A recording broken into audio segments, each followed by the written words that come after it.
Good morning. I am out in the garden just checking on how things are going, and I wanted to show you. I'm really excited.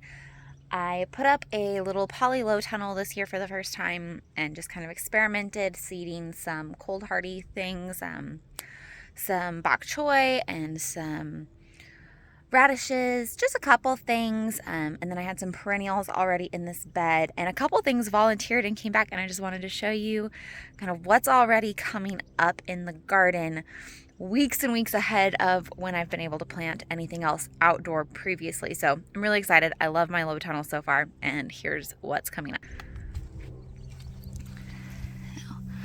I have tons and tons of little seedlings popping up all over the place. These are all Shanghai green bok choy from Baker Creek and radishes, just the little French breakfast radishes. They should be coming along shortly.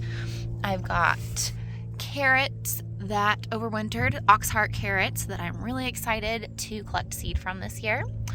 A little golden beet that overwintered that might give me some seeds. And surprisingly, these are little chamomiles that volunteered and are already growing strong. And I am still 8 weeks ahead of my last frost date here. So it's crazy. And my strawberries, I had a few strawberries in this bed. And look here, right here, this one is already trying to flower, which is really cool. These are seascape strawberries. They're an everbearing type, and I love them. They've done really, really well for me the last 3 years. And this is some anise hyssop that I started from seed last year. It did really well. I'm going to move it out of this bed later, and once I get a new home for it figured out, because it is in the mint family, it'll get a little invasive, but I just didn't have anywhere else to put it last year. And it made a really lovely tea. It had beautiful purple flower spikes. So I enjoyed it, but I will be moving that soon. Here's the low tunnel, if you can see that. It was really easy to put up. It only cost $30, and it has been working incredibly well. Just a plastic drop cloth and some PVC pipe, and these little extra large binder clips.